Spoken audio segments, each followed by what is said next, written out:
Bom, agora sim, consegui iniciar a nossa gravação aqui. Eu vou projetar a minha tela aqui e eu vou terminar aquele conteúdo que eu estava trabalhando com vocês, e aí ficou dois grupos. Foi o quê? Foi o Matheus e o Douglas, foi isso? Isso. Isso, né? Já não me lembro quem foi, então, com teoria de criação de valência, mas a gente vai fazer o seguinte, aí os colegas entraram aí, né? Deixa eu ver só quantos alunos nós temos agora em sala. Nós estamos com 15, né? Aquele dia a gente tinha só 12 alunos, né? Hoje nós estamos, na verdade, com 14 alunos. Vou projetar, então, a nossa tela. A gente fecha o que a gente estava comentando e a gente vai falar sobre teoria de TLV e tom, conforme artigo. Tudo bem? Área de trabalho. Consegue visualizar a lousa? Sim ou sim? Só para eu fechar isso aqui, aí a gente já consegue. Consegue, Matheus, visualizar a lousa? Sim, professora, perfeitamente. Ok, obrigada. Vamos só ampliando aqui um pouquinho. Nós vamos falar um pouquinho de ressonância. O que seria isso, né? Esse termo ressonância, eu acho que não é um termo, né? Nós paramos aqui quando eu falei das ligações sigma e das ligações pi, né? E fizemos um comentário, inclusive, da ligação pi, aquela ligação mais fragilizada, né? Isso ficou claro, né?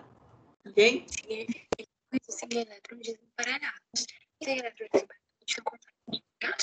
Acho que alguém está com o microfone aberto aí, esqueceu o microfone aberto. Bom, então vamos lá. Ressonância.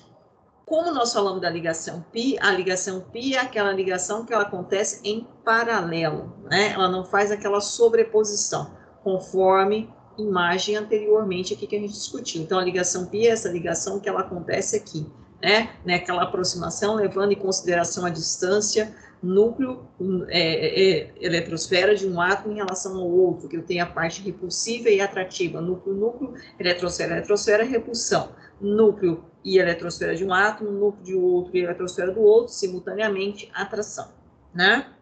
E aí a ligação π, ela tem aquela distância onde a força de repulsão é igual à força de atração, né? E faz com que eu tenha, então, essa distância mínima, e isso faz com que esses orbitais, né, semi-preenchidos se aproximam e se equilibram, né? Vamos dizer assim, mantém um equilíbrio energético de forma que a molécula, de uma forma geral, se estabiliza, ou seja, menor energia e maior estabilidade. Quanto menor a energia, maior a estabilidade. Ok? Bom, então nós temos essa condição aqui, né? Nós temos a ligação conforme a gente tem o par de elétrons. Só mudar um pouquinho isso aqui. Já vou puxar isso aqui. Vou diminuir um pouquinho só. Bom, esse composto aqui que eu vou fazer, eu acho que todo mundo já ouviu falar dele, não é novidade para os senhores. Vou fazer aqui. E aí, quem nunca ouviu falar, a gente vai, mas acredito que sim. Vou pegar aqui. Vocês lembram desse composto aqui que eu estou fazendo? Ou posso fazer assim também? Benzeno. Benzeno, né? Núcleo benzênico, né? É algo que todo mundo conhece, né? Bem comum. E esse benzeno tem algo interessante que faz, né, com que esse composto tenha uma grande estabilidade, né, na molécula dele tem uma grande estabilidade e essa estabilidade, né, então, o que significa menor energia, maior estabilidade, então, uma vida útil mais longa, né, prolongada. E daí um dos grandes problemas, né, se essa vida útil dele é bastante prolongada, e ainda ele é lipossolúvel, né? O que significa se eu dizer que algum composto é lipossolúvel? Solúvel em lipídios. Então, é um composto que ele fica, né, solubilizado na nossa parte de lipídios, no nosso corpo, e ali, como ele é estável, né, menor energia, maior estabilidade, exatamente por causa dessa estrutura aqui que a gente vai até comentar, né, dessa questão aqui, dessa palavra aqui, ressonância, faz, então, que ele tenha uma vida útil prolongada. E daí um dos grandes problemas, né? O pessoal discute muito, né? Espero que não, acredito eu, né? Mas se tiver, vocês vão me desculpar, vou falar mal mesmo, infelizmente, porque não faz bem para a saúde de ninguém, né? O cigarro, né? Comum, ele é riquíssimo, né? Tem alta concentração dessa substância aqui, tá, gente? E esse é o cara, o vilão, né? Na verdade, tem várias substâncias que são, né, complicadas no cigarro. Mas esse cara aqui em especial, ele é muito complicado. Por quê? Porque a partir do momento que ele entrou no nosso organismo, e ele é lipossolúvel, ele vai ficar ali no nosso tecido adiposo, né? E daí ele vai aí cair, né, nas partes fígado, né, pulmão e assim por diante, né, no nosso organismo. E uma vez lá está, permanecerá. Esse é o problema. Permanece, é algo estranho no nosso organismo. Se é algo estranho no nosso organismo, o que é o que o nosso organismo faz quando tem algo estranho? Tentar, né, expulsar esse algo estranho. Aquele batalhão, né, do exército, lá, nosso sistema, né, de defesa, tentar expulsar isso de uma certa forma. Só que quando a gente trabalha, né, no sentido de expulsar isso, às vezes as nossas células, né, começam a se multiplicar aceleradamente para poder fazer essa expulsão. E isso, né, quando eu tenho uma multiplicação celular desacelerada, né, sem controle, eu vou ter ali um módulo, né, algo estranho que vai ser desenvolvido basicamente pela essa multiplicação acelerada. E isso, né, vai ser algo que o nosso organismo vai trabalhar contra. Então, o nosso organismo trabalhando contra ele mesmo. E isso nós já conhecemos como é o nome, né? Então, essa substância aqui é uma substância extremamente carcinogênica, né? Ela pode desenvolver, então, de alguma forma, né, essa multiplicação anormal das nossas células. E nós vamos desenvolver, então, a doença chamada câncer. Tá? Bom, então, voltando aqui na questão de ligação química, e especificamente ligação química. Se você olhar para essa substância aqui, o núcleo benzeno, né? Esse é o núcleo benzeno. Ele tem ligações sigma, né? E ligações pi. Quais seriam as ligações sigma? Quais seriam as ligações pi? Olhando para essa estrutura aqui, o que vocês me diriam? Essas estruturas que podem, né? Ligação pi, essa vermelhinha que eu coloquei, pi, né? E basicamente essa aqui, pi. Ou seja, são estruturas que elas estão aonde? Elas estão acontecendo no paralelo. Se elas acontecem em paralelo, o que eu posso ter? Eu posso ter uma movimentação desse par de elétrons com uma maior facilidade. É por isso que a gente fala que as ligações pi, né, os elétrons envolvidos em estruturas de ressonância são deslocalizados. O que significa isso? Eles podem movimentar. E quem é que vai poder movimentar? Então, é aquela ligação que está no paralelo, que são as ligações pi. E isso faz, então, que essa ligação, esse par de elétrons, uma ligação é um par de elétrons, é uma forma estrutural de representar, pode, né, sair e movimentar numa estrutura cíclica, que é o caso do núcleo benzênico, ou numa estrutura também aberta, que é no caso do SO3. Então, esse par de elétrons, ele pode estar tanto aqui, né, quanto estar aqui. E aí eu tenho aqui o movimento dele, né, essa forma de fluxo de elétrons, faz com que eu tenha uma maior estabilidade dessa estrutura, uma menor energia e, consequentemente, uma maior vida útil. Tá? Então, as ligações pi, elas podem movimentar, e a esse movimento nós damos o nome de ressonância. Esse é um exemplo aqui no núcleo benzênico, esse aqui é um outro exemplo no SO3, né? Eu posso ter uma outra condição, isso aqui eu até coloquei para a gente fazer. Isso aqui é algo que é interessante. Vocês conhecem esse composto aqui, o SO3? Ah, SO3, nossa, o O3. Ozônio. Gás ozônio. Vocês já ouviram falar na aplicabilidade do gás ozônio? Desinfecção de água, né? Matar micro-organismos. Desinfecção de água, né? Tem aí a famosa camada de ozônio também, né? E que a gente tem um problema aí sério, né? Destruição dessa camada, né? E aí a gente tem a questão... opa, aqui é o wiki, gente. Estou ruim hoje. Toda uma discussão em relação a isso, né? Bom, para formar essa molécula do gás ozônio, ó, são quantos átomos do elemento químico oxigênio?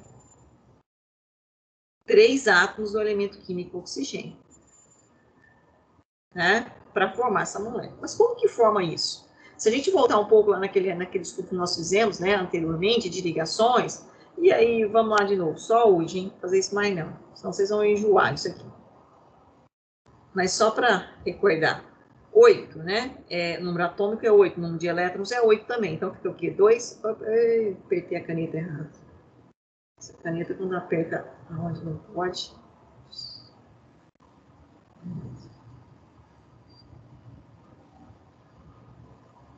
Vamos de novo. Tem um botãozinho aqui. Um S. Seria assim, né? Então, expert nisso, só para fazer as coisas de forma correta. 2 com 2, 4 para 8, 4. Então, aqui a gente já sabe que a gente tem 2 elétrons. Aqui nós temos 3 orbitais. Hoje a caneta está torta. 4. 1, 2, 3, 4. Já somos expertos. Então, eu tenho aqui, ó, oxigênio, oxigênio e oxigênio. 3 ozinhas aí. E aqui vamos colocar o par de elétrons. Como é que estão meus pares de elétrons? Olha, esse oxigênio eu tenho aqui um par de elétrons completo, né? Outro par de elétrons completo. E aqui, 2 elétrons desemparelhados. A mesma coisa com esse. 2 elétrons desemparelhados. Bom, se a gente for lá na questão das ligações, o que vai acontecer aqui? Uma ligação aqui e outra ligação aqui. Estabilizou tanto o oxigênio da esquerda quanto o central. Confere? Perfeito, não tá aqui? Que é o que nós chamamos aqui de O2. Nossa, gente, hoje eu tô trêmulo. E aí tá difícil. O2. Certo? Mas eu tenho esse outro oxigênio, professor. Como é que ele tá? 1, 2, 3, 4, 5, 6. A mesma configuração dos outros. A mesma situação. Ele está com o quê? Com 2 orbitais desemparelhados. Ele precisa entrar 2 elétrons, um em cada orbital. E aí, como é que se forma isso? Como que isso vai acontecer? Como é que forma esse cara O3 se os 2 oxigênios já estão estáveis? Como é que a gente forma essa ligação? Alguém se lembra? Professora, vai surgir a ligação dativa coordenada, em que o compartilhamento de elétrons, o par de elétrons compartilhados vai partir só de um dos átomos, né, no caso aquele que já está estabilizado, a fim de estabilizar o outro. Seria isso? Seria, antigamente a gente chamava exatamente isso que você acabou de falar, ligação covalente dativa, né, coordenada, no sentido de estabilizar aquele que está com os orbitais sem preenchidos. Em parte está correto. O que vai acontecer? Um elétron desse átomo vem para cá, né? Mas vem para cá, mas continua aqui. e outro elétron, né, vai vir para cá. Mas continua aqui. Certo? De uma forma que eu vou ter o oxigênio, né, fazendo aqui a minha dupla ligação com esse outro átomo de oxigênio, e esse oxigênio fazendo uma ligação com esse outro átomo de oxigênio. Só que essa ligação aqui, ela também, tanto essa aqui, ó, conforme nós já tínhamos estudado, essa aqui é aquela ligação que sigma P, P. Essa aqui é aquela ligação que pi. Também o que? PP. E essa aqui? Como é que é essa ligação?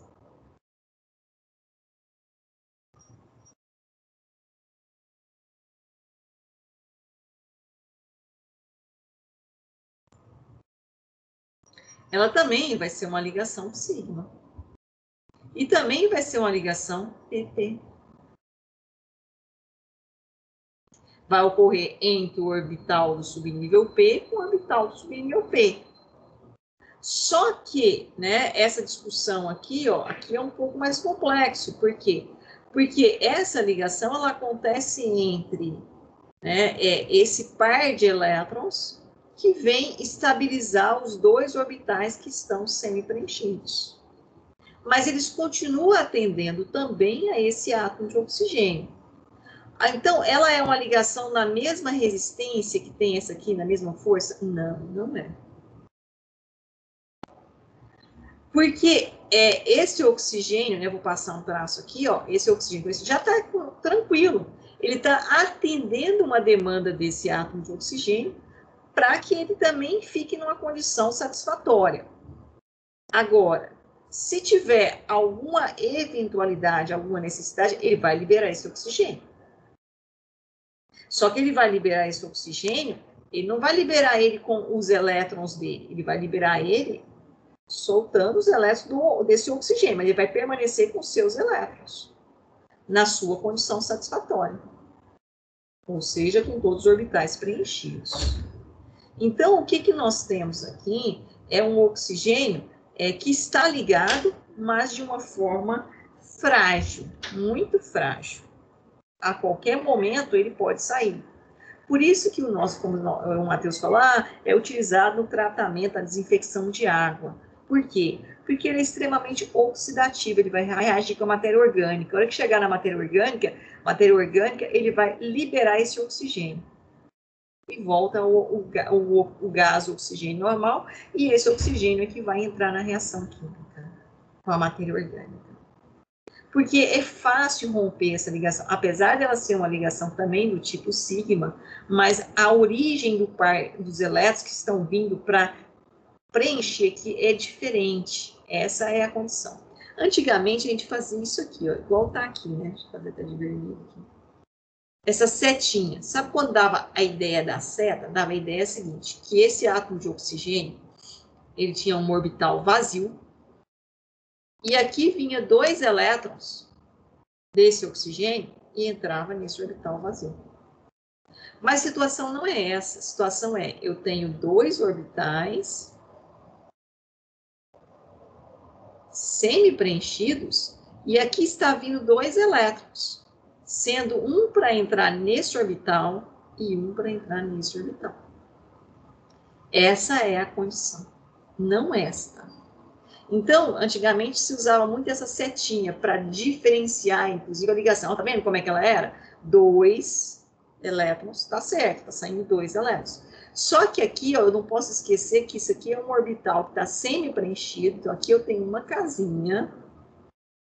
E aqui eu tenho aquela outra região de maior probabilidade. E um elétron desse vai vir para cá, e um elétron desse vai vir para cá, mas vai continuar atendendo ao outro átomo de oxigênio. Ou seja, é um orbital que está estável, que vem estabilizar os outros 2 orbitais instáveis. É essa a condição que acontece. Mas é uma ligação extremamente o quê? Frágil. Apesar dela eu ter uma ligação π aqui, se eu tenho uma ligação π, essa ligação π pode vir para cá. Quando essa ligação minha π passa para cá, quem fica com essa característica do par de elétrons saindo e estabilizando é essa de cá. E aí isso fica vice-versa. Então, eu tenho essa movimentação da ligação π fazendo essa estabilidade estrutural. Por isso que, assim, de um certo modo, o ozônio é instável, mas dependendo do meio, eu quebro essa ligação. Certo? Então, é possível esse tipo de ligação? Eu mostrei, inclusive, aqui no SO3. Também tem uma condição aqui, ó, porque o enxofre, aquele caso, com duas ligações, ele está estável. Mas aí ele precisa fazer uma outra ligação com oxigênio, que é na mesma condição da ligação do terceiro oxigênio do gás ozônio, certo? Que é feito. Então, isso é aquela ideia, ó, a gente não pode esquecer, que nós mostramos para vocês. Os gases novos fazem ligação? Fazem, dependendo das necessidades. A mesma coisa. Alguém pode já estar estável e fazer ligação? Pode. Depende das necessidades. Eu posso fazer ligação. Ok ou não, pessoal? Tá claro isso? Entendemos? Ok, tá claro. Tá claro?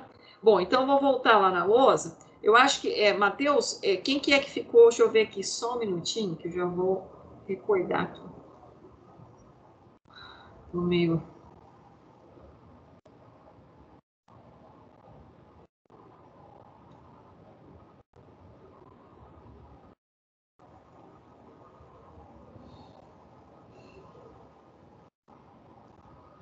Senão não dá tempo, né? Eu fico falando muito e vocês ainda vão falar aqui um pouquinho para nós.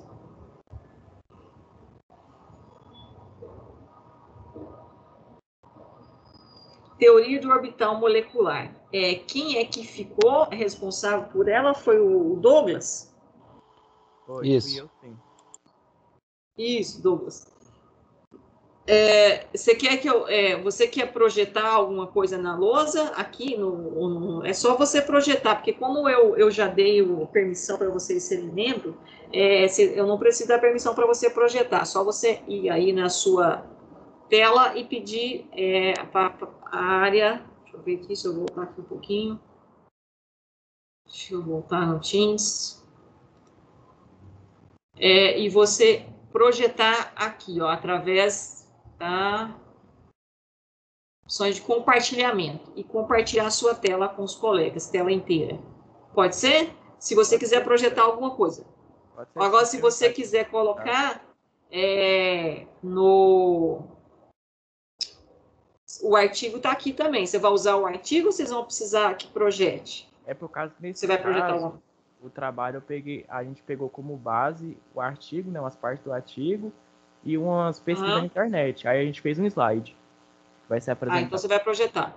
Isso. E aí, nesse slide, tem os colegas que estão participando?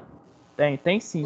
Eu só tô com um problema com um colega que não tá conseguindo ter acesso às suas aulas, sabe?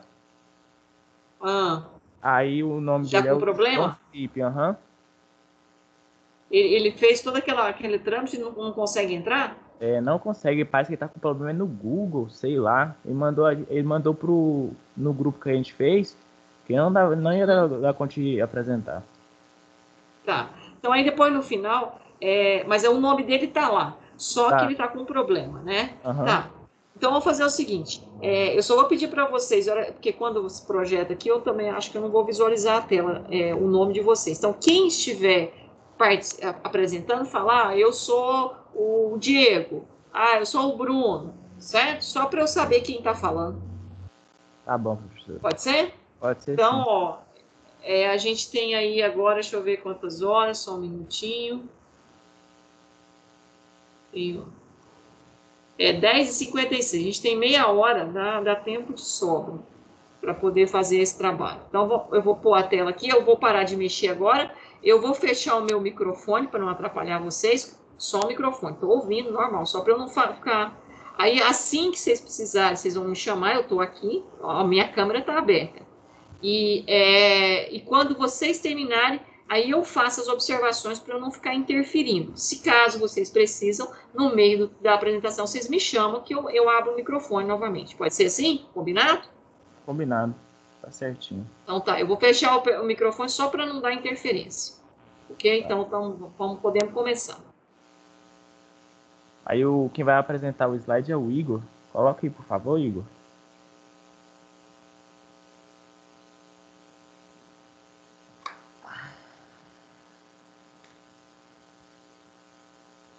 Tá compartilhando? Tá compartilhando sim. Pode colocar no modo de apresentação. Não tá aparecendo o modo apresentação? Tá, só que coloca em F5. Não, é porque eu já tinha colocado. Pera aí, deixa eu ver.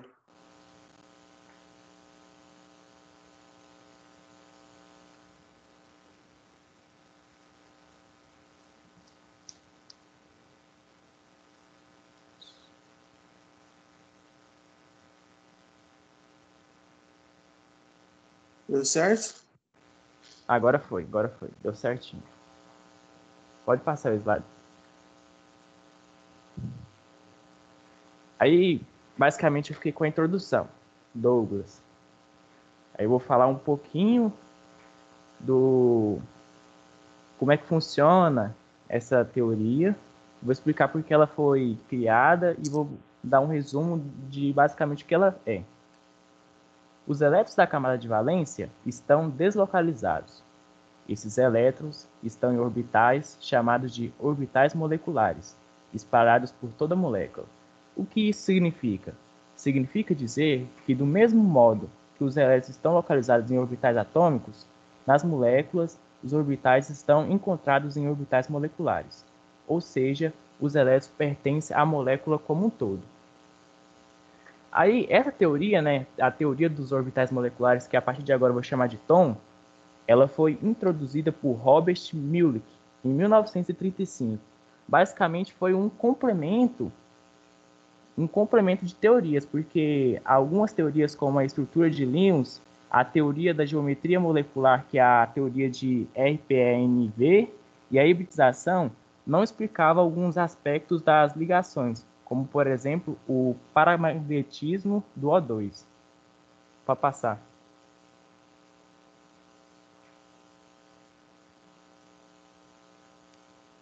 Aí está basicamente o que significa o tom. A teoria de orbitais moleculares explica a existência do orbital na molécula, quando os orbitais atômicos, AUs, se unem, eles desaparecem completamente, originando dois orbitais moleculares, o que dá direito a essa molécula de possuir uma nova configuração. Mas para isso acontecer, existem algumas particularidades dos orbitais moleculares, como, por exemplo, que cada um contém no máximo 2 elétrons. Isso foi explicado no princípio de exclusão de Pauli, que fala que um átomo não pode ocupar mais que 2 elétrons em um orbital, e isso se eles estiverem em spins opostos. Fala também que tem energias definidas, os orbitais moleculares, de acordo com a teoria de Bohr, e também pode ser visualizados com um diagrama de contorno. Basicamente, mais para frente vai ter as figuras falando que o orbital S são esferas, já os orbitais P são duplos ovoides. Eu já terminei minha parte, pode passar.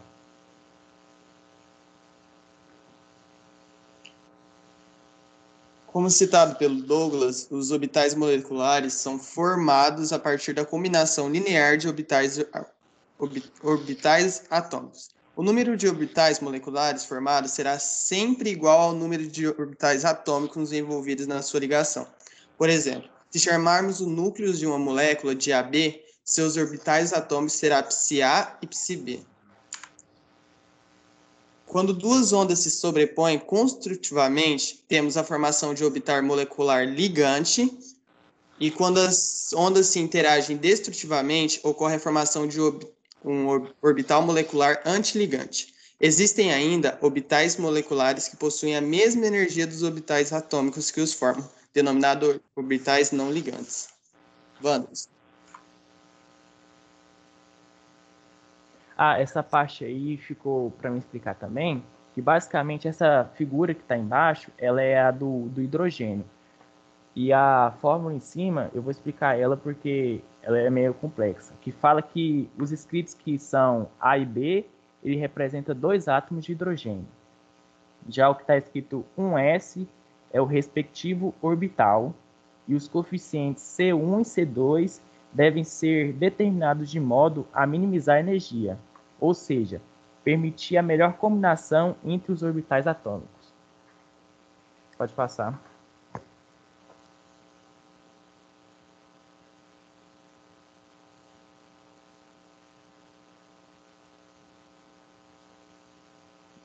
Anderson?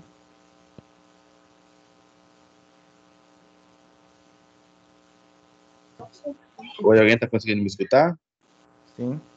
Ah, certo. Certo, meu Anderson, fica parte dessa tabela. Essa tabela, já com essa fórmula embaixo, ela explica, assim como os meninos explicaram anteriormente, que os dois orbitais atômicos, ao se unirem, eles formam dois orbitais moleculares, sendo um baixa energia mais estável, que é o ligante, e um mais energia mais instável, que é o antiligante. Aí nós temos, conforme a tabela, o orbital molecular sigma, de caráter ligante, que tem a função de adição, né, e soma, a combinação de orbitais 1s e 2px. E o orbital molecular sigma asterisco, que é a propriedade antiligante, que é de subtração e a combinação de orbitais 1s e 2px. Em seguida, a orbital molecular tipo π, de caráter ligante, também com adição, só que na combinação de orbitais 2py e 2pz, e a orbital molecular π de propriedade antiligante, tem a denominação de subtração, a combinação de orbitais 2py e 2px. Vai.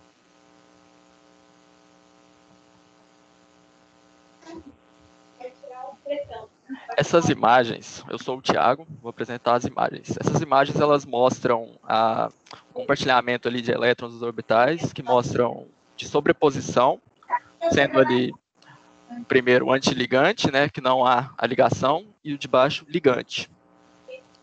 E, como foi dito, esses são de sobreposição, e existem esses e os de paralelo, que são os ovoides, que estão num plano, tendo os eixos X, Y e Z. Se puder passar para o próximo slide para mostrar, para ilustrar para a gente. Eles estão no plano, né? E estão em paralelo. Então, tem o eixo Y, X e Z. Também tem a mesma característica, sendo uma antiligante e outra ligante, onde a antiligante não faz a ligação. É isso.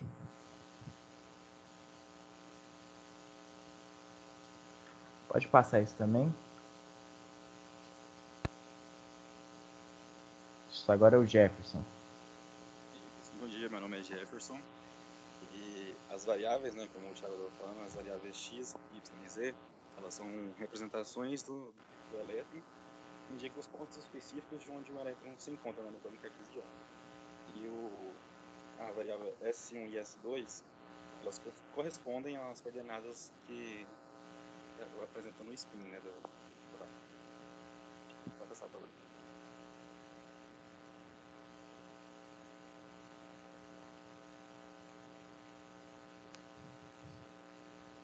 A teoria dos orbitais moleculares, né?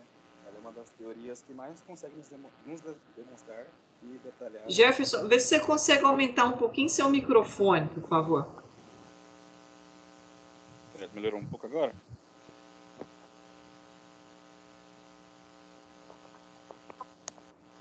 Ok, melhorou. Só que a minha câmera travou, mas... A teoria dos orbitais moleculares, ela é uma das teorias que mais consegue nos demonstrar e detalhar, né, as ligações químicas. Assim sendo, né, ela é a que mais obteve sucesso também de todas as teorias que tentam detalhar e nos demonstrar, explicar melhor as ligações. Uma das provas que ela obteve mais sucesso, que lá no começo, é que ela conseguiu nos provar, né, que o oxigênio ele é paragmático. Ou seja, que ele possui elétrons desemparelhados, mas que na presença do campo magnético, esses elétrons eles se alinham. Pode passar, por favor. Alô, estão me ouvindo?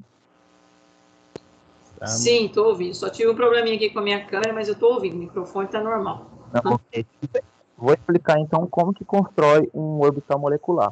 Primeiramente, né, precisamos determinar quais orbitais atômicos da camada de valência de cada átomo pode formar um orbital molecular de mesma simetria.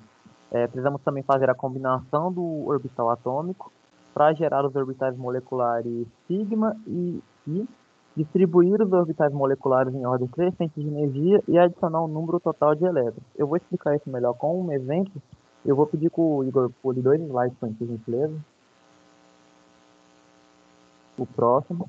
Aí, isso daí. Primeiro um exemplo mais básico, né, que é o exemplo do hidrogênio. Aí, o exemplo do hidrogênio.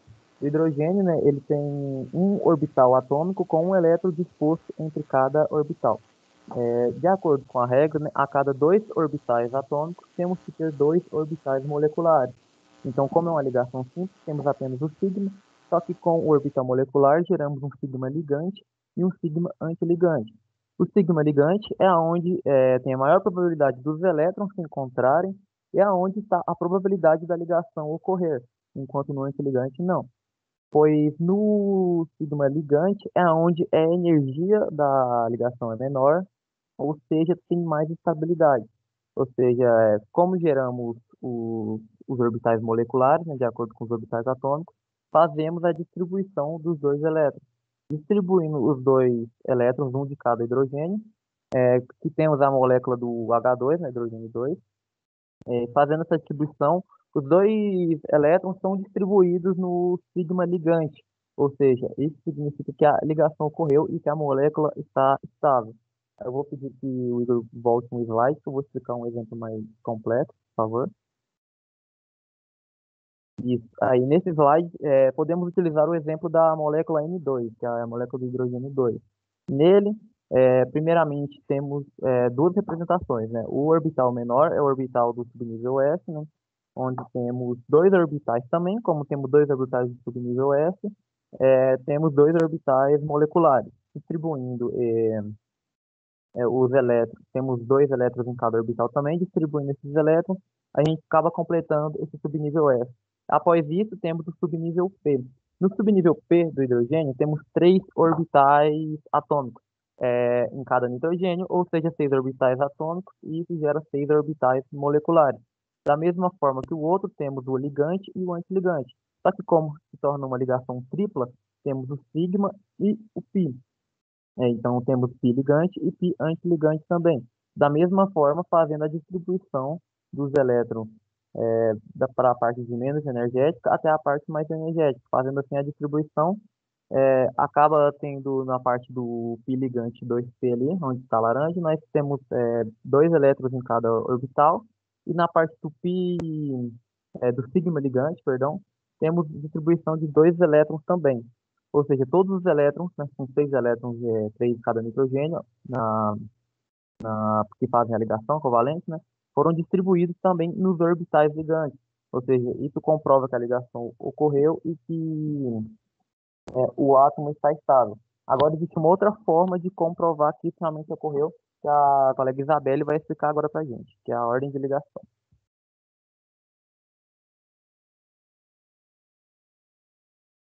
Oi, bom dia, meu nome é Isabelle.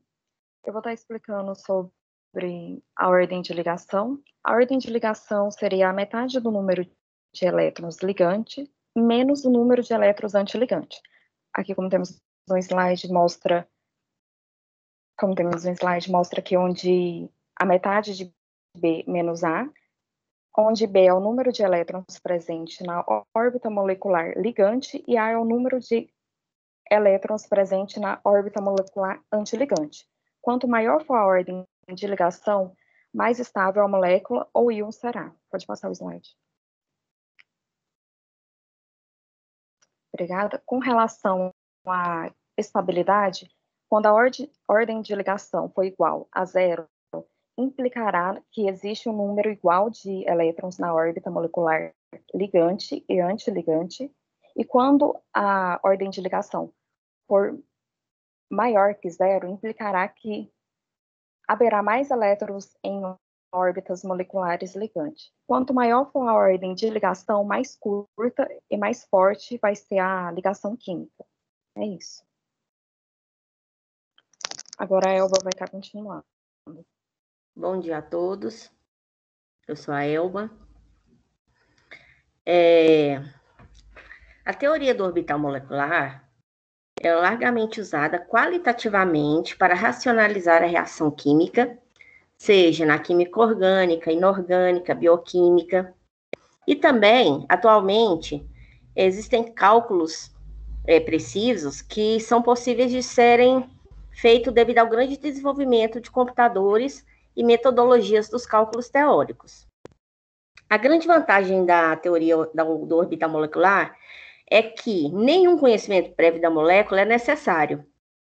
Apenas 4 constantes básicas da física, que é a velocidade da luz, representada pela letra C, a constante de Planck pela letra H, a carga do elétron pela letra E e o número atômico pela letra Z, são necessárias para que esse tipo de situação aconteça. Infelizmente, alguns cálculos não são possíveis para as moléculas ou agregados com mais de algumas dezenas de átomos pertencentes. A segunda linha da tabela periódica, devido ao esforço computacional, aproximações são possíveis de serem feitas, também para diminuir o custo computacional e permitir o cálculo de sistemas ainda maiores. Quando eu citei anteriormente, falando das constantes da física, na velocidade da luz, as ondas se propagam no vácuo, e sendo que essas ondas eletromagnéticas, elas transportam momentos e energia, e elas se diferenciam pelas suas frequências e comprimentos de onda, e a da estrutura molecular da matéria. Já a constante de Planck, ela já é usada para indicar a energia e a frequência das radiações eletromagnéticas, e é importante para determinar a energia de um fóton. No caso da carga do elétron, é uma propriedade das partículas elementares que compõem o átomo, sendo que ele de carga negativa ou sendo ele de carga positiva, sendo que o próton também tem a carga positiva e o elétron a carga negativa. Falando do número atômico, é a quantidade de prótons que tem no núcleo, e o núcleo é constituído desses prótons e desses nêutrons. Então, em resumo, essa é a grande vantagem da teoria do orbital molecular, no caso da velocidade da luz, da constante de Planck, a carga do elétron e o número atômico estão interligadas, uma complementando a outra. Já finalizei.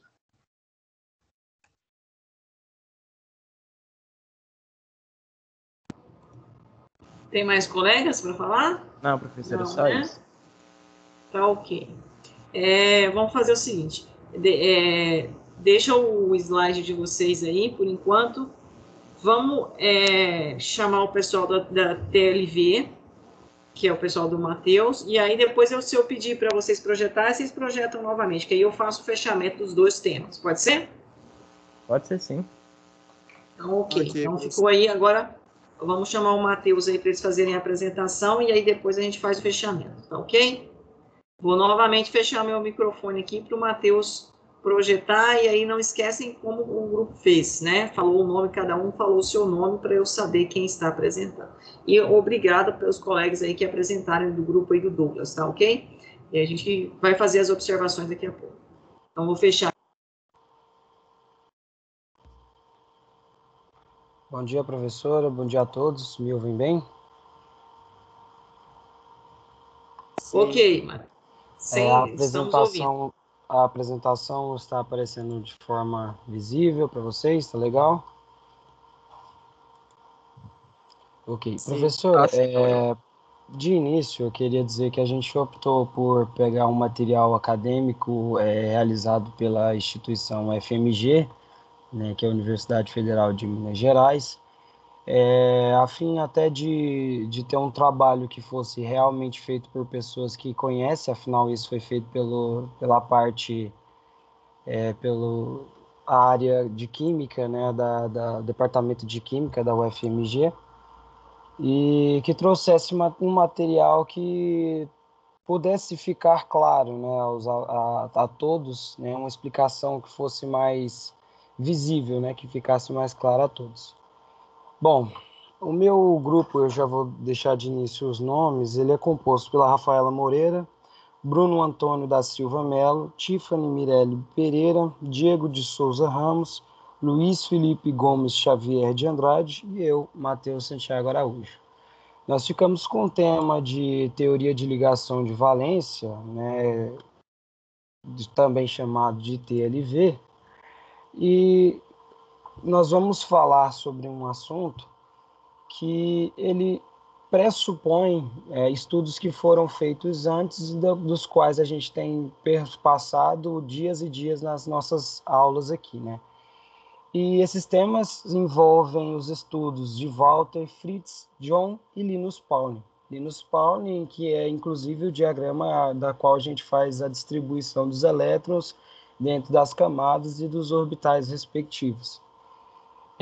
A teoria de ligação de valência, ela é um modelo da mecânica quântica que vai estudar essa sobreposição de orbitais e a distribuição dos elétrons dentro desses orbitais. A parte da teoria, ela ficou falha em um momento quando ela explica as atividades paramagnéticas e diamagnéticas, porém não mostra suas origens e razões. Ela nos apresenta, porém não dá suas origens e explicações devidas. Bom, entrando na teoria de fato, nós vamos observar nos canto superior direito, nós temos os átomos de hidrogênio e observa-se que há uma sobreposição dos orbitais do tipo S. Haja visto que esses são os únicos orbitais que os átomos de hidrogênio têm. Essa ligação, essa sobreposição é uma ligação do tipo sigma SS, né, que são os orbitais que estão se sobrepondo. Essa formação essa ligação dá origem ao gás hidrogênio, que é um gás usado como combustível, que na sua queima em condições de oxigênio vai liberar água. Abaixo nós temos a sobreposição nós temos a ligação sigma, né, por sobreposição do orbital do tipo S do hidrogênio e o orbital do tipo P do cloro, né? Então essa é uma ligação sigma-sp. E lá embaixo, né, no canto inferior direito e por último, nós temos a sobreposição de orbitais do tipo pp, ou seja, ligação sigma simples dos orbitais pp. Por último, esse é um gráfico que vai ilustrar que as ligações químicas, né, essas sobreposições, elas não ocorrem de maneira aleatória e de maneira sem critérios, né? Pelo contrário, ela é criteriosa e exige algumas especificidades. A aproximação excessiva, né, ela não é suportável, haja visto que as energias ficarão de formas não sustentáveis pela estrutura. O contrário disso, né, ou seja, o distanciamento muito grande entre os átomos, vai conferir que não haja nem sequer atração entre eles. Portanto, nós temos uma distância ideal entre esses átomos, né, porque nós teremos ações de atração e repulsão que serão exercidas através de núcleo e eletrosfera, né? Atração será a ação do núcleo sobre a eletrosfera e repulsão será eletrosfera, núcleo. Então, a partir disso, nós temos a explicação. Tiffany? Bom dia. Gente, eu vou explicar mais um pouquinho sobre o gráfico, reforçando um pouco mais sobre a fala que o Matheus disse. Volta o gráfico aí para mim, por favor. Bom, esse gráfico, ele é o gráfico de energia potencial, como a gente está vendo, em relação à distância internuclear. Essa distância internuclear, ela vai ser a energia total que esses dois átomos ligados, eles formam por uma ligação covalente. Muda aí. Isso. Aí a gente vê que com o aumento da sobreposição, a energia de interação ela vai diminuir. Essa tal energia ela vai corresponder exatamente a uma distância de ligação, ou seja, um comprimento de ligação, como o Matheus acabou de explicar. Elétron, núcleo. E essa distância de ligação ela vai ser a média do tempo que esses dois núcleos desses dois átomos se liguem para formar uma ligação química. E quando há uma grande aproximação desses átomos, há um aparecimento de forças repulsivas geradas pelos núcleos dos átomos, que levam a um aumento de energia. Ou seja, à medida que esses átomos eles vão se aproximando, ou seja, os núcleos desses dois átomos vai ocorrer uma comunicação entre as suas eletrosferas.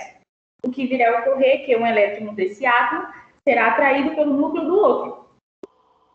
E, como ele explicou anteriormente, sobre a questão das forças repulsivas e atrativas. Quando esses núcleos atômicos eles forem de cargas positivas, haverá repulsão, ou seja, a energia de interação ela vai aumentar. E esse aumento de energia vai se dar pelas forças geradas dos núcleos desses átomos. Que, no caso, seriam as forças de atração entre os núcleos e os elétrons, eles vão se equilibrar, ou seja, suas forças vão se equilibrar. Núcleo, elétron. Assim.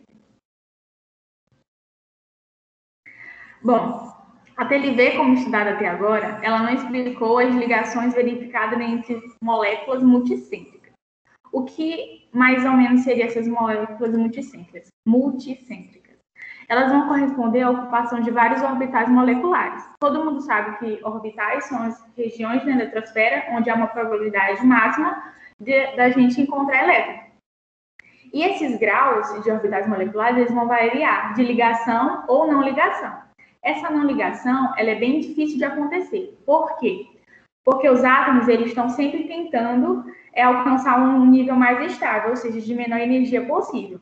E quando eles não esse arranjo em relação à camada de valência não é preenchido, eles vão tentar alcançar, eles vão tentar procurar, perder, ganhar ou compartilhar elétron através dessas ligações químicas.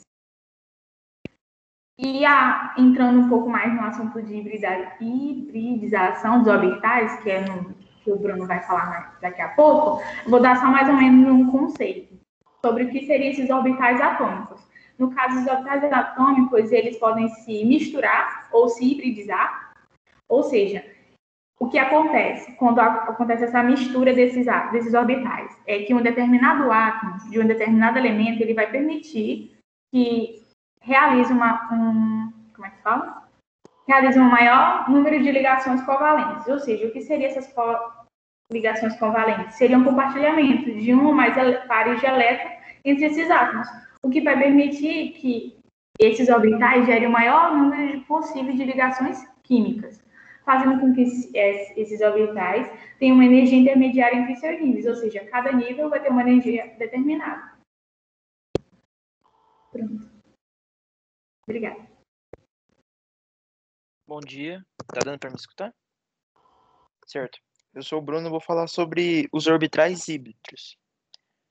No caso, esses orbitais vão ser uma hipótese que eles vão ocorrer para ter as ligações, no caso.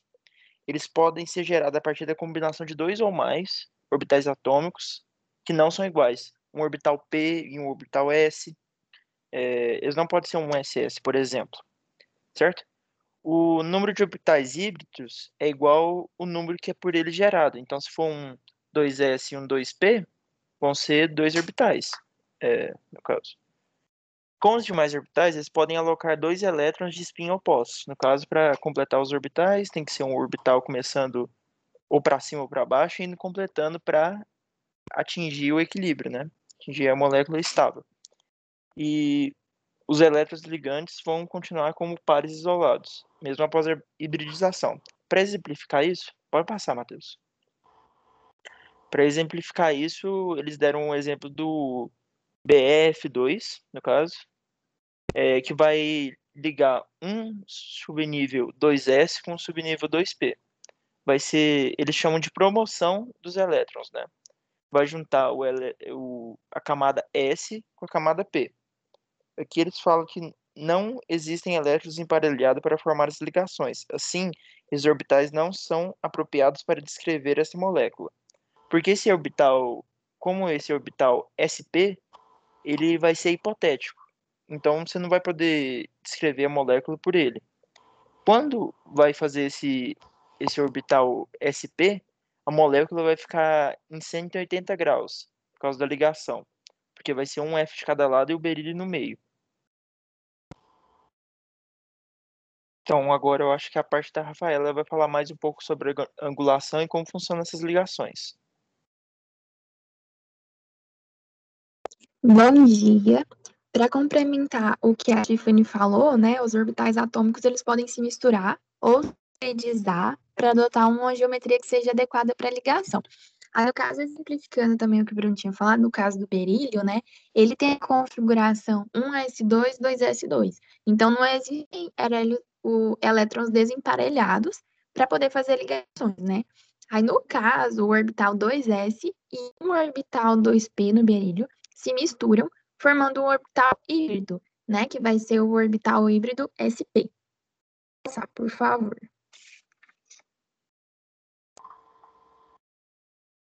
Isso. Aí, no caso, também nós temos o exemplo do boro, né? Ele tem a configuração 1s2, 2s2, 2p1, porque ele possui 5 elétrons no estado fundamental. Aí, pela teoria do octeto, o boro ele poderia realizar somente uma ligação covalente.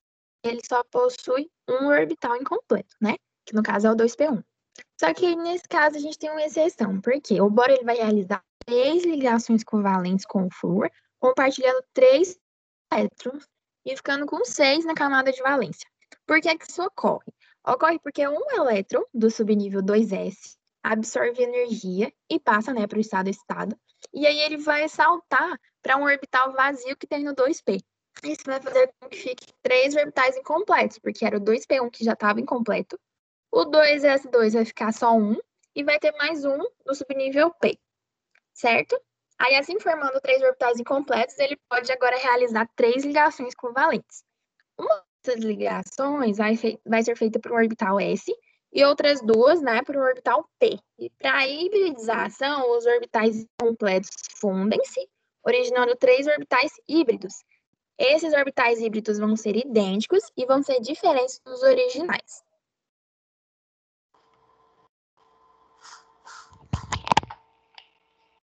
Bom dia, professora. Bom dia, turma. Meu nome é Luiz Felipe Gomes Xavier de Alencar.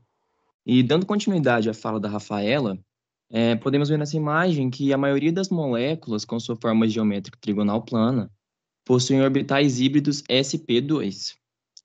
Pode passar aí, Matheus. Bom, vamos falar agora sobre os orbitais híbridos sp3.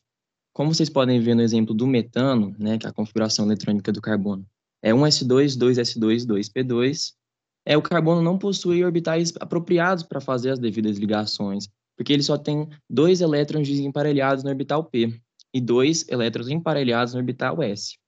Dessa forma, vai ocorrer uma promoção de um elétron do orbital s para o orbital p, e essa mistura vai gerar um orbital híbrido sp3, que assim, dessa forma, vai poder ser feita as 4 ligações.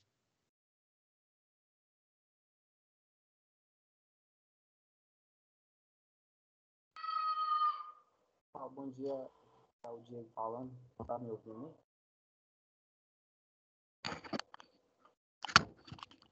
Tá para ouvir? Eu te ouço, Diego. Professor, se você puder responder o Diego, né? Diego, né? Diego, fala um pouquinho mais alto para mim. Você tem como você aumentar o seu microfone? Por favor. Tô com problema no microfone aqui. Agora melhorou. Bom, completando a fala dos colegas, aqui nós estamos vendo os orbitais sp3, né? No caso aqui temos um orbital S mais 3 orbital P, né? No caso são 4 orbitais formando o sp3, que são orbitais híbridos. Quando falamos em hibridizar, estamos falando da fusão desses orbitais. E aqui estamos vendo as formas geométricas aqui, né, das moléculas que possuem um arranjo tetraédrico, são hibridizadas em sp3. Assim, formando um ângulo de 109,28 minutos, né? Pode passar lá. E aqui estão um exemplo de ligações múltiplas. Na ligações múltiplas, temos um exemplo aqui do eteno, né? Sua forma molecular C2H4. E vemos aqui uma ligação sigma e uma ligação em pi. Ambos os átomos que estão em C estão hibridizados em sp2. Aqui, ó. No caso, seria esses aqui que estão nos lobos de cor lilás aqui. Essa ligação dos hidrogênios com carbono. E ambos os átomos que estão em C, sua forma geométricas moleculares são trigonais planas, né? E aqui temos exemplos do etino, uma ligação em pi, né? Que são essas de cor laranja aqui, na parte superior aqui, na parte inferior do plano. Cada átomo é linear, né? Cada C aqui, a ligação são linear. Consequentemente, todos os átomos são hibridizados em sp, né? Há 2 orbitais em p não hibridizados, né? E ambos os orbitais, eles formam 2 ligações em pi. Uma na parte superior do plano e outra na parte inferior do plano, representado aqui por essa cor laranja aqui em P, aqui, não visado em P. Vou passar, Matheus. E aqui temos um exemplo gráfico, né, dos orbitais híbridos. Um exemplo é sp3d e sp3d2. No caso, esse aqui é uma ligação em S, mais 3 em P e 1 em D. Um exemplo, né, formando um ângulo de 90, um ângulo e outro de 120. Trigonometral e bipiramidal. E o de baixo aqui, no caso, são um exemplo, né, de uma ligação em S, mais 3 em P e 2 em D, mostrando esse exemplo desse gráfico, nesse plano aqui, que é octaedral. E finalizo, professora. Obrigado. Professora, Ok, obrigada. Então, nós finalizamos a nossa apresentação aqui. E se você me permite, e houver tempo para isso, eu já queria agradecer aos participantes do grupo pelo empenho, né, que eles tiveram. O tempo não foi dos maiores, né, mas eles se empenharam, buscaram, estudaram a parte deles e se empenharam bastante para que pudesse fazer uma apresentação à altura da aula. Muito bem, muito obrigada, Matheus, e obrigada aos colegas também. Eu que agradeço a participação de todos.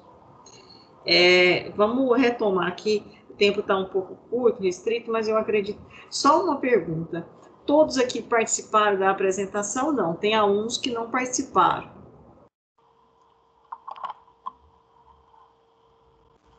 Professor, eu creio que tem alunos que não participaram, porque no grupo nosso tem 21 alunos, eu só tinha 9 no meu. Isso, 9 no seu e no do outro colega, Matheus. Quantos participantes no seu grupo, Matheus? Professora, é porque no dia que você passou o trabalho, você pediu que as pessoas que nos procurassem para participar do grupo, né? Então, Sim. assim, eu esperei exatamente como foi a sua orientação. Todos aqueles que participaram do meu grupo vieram até mim e solicitaram. Então, assim, no meu grupo comigo tem 6 pessoas. Então, nós temos aí um grupo de 6 e um grupo de 8. Confere? Então, tem 14 alunos que apresentaram. E nós estamos com, na verdade, alunos aqui em sala, nós estamos com 17 alunos. Então, tem 3 alunos que não apresentaram. Quais foram os alunos que não apresentaram? Só que hoje, nós já temos 3 aqui em sala que não apresentou. Por favor, se manifeste os alunos que não apresentaram. Hoje. Bom dia, pessoal. Bom dia. Edivaldo, apresentou, Edivaldo? Às vezes eu não consigo olhar, deixa eu ver aqui o chat.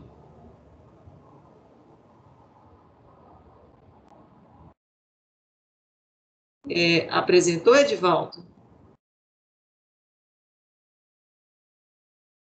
Não, sim ou não? Não, ok, não apresentou. Tem mais aluno aqui, deixa eu ver, Edivaldo. Só passar aqui só um minutinho, que aí a gente já fecha. Rafaela apresentou. Tiffany. O Enison. O Enison apresentou, o Enison? O Enison. Wanderson apresentou? O Wanderson apresentou. Wanderson apresentou, né? Eu apresentei, o Arley. junto com o grupo lá do orbital molecular.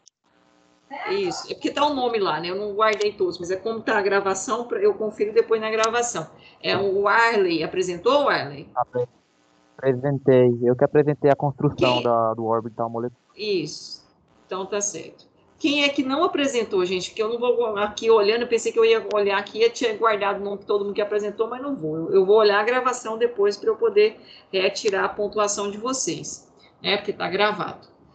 Pessoal, é o seguinte, quem não apresentou, na próxima aula, tem a parte de ligações metálicas. Eu gostaria que quem não apresentou fizesse, então, da mesma forma que os colegas fizeram hoje. Igor, você apresentou, Igor? Apresentei, professora, só que eu acho que eu não falei meu nome antes de iniciar. Certo. Alguém que não apresentou, Edivaldo não apresentou, não é isso, Edivaldo? O Enison também não apresentou. Pelo menos tem 2 aqui já que se manifestaram que não apresentaram. Então, vocês Professora, dois... o Felipe também não, que foi o que ele não está conseguindo acessar a aula. Isso. Então, esses colegas que não apresentaram, concentrem aí, se organizam. Vou dar aí a responsabilidade para o Edivaldo. Pode ser, Edivaldo? Você fica na coordenação do grupo sobre ligações metálicas para a gente fechar na próxima aula. Eu vou, porque assim, eu teria mais coisa para falar sobre tom e TLV.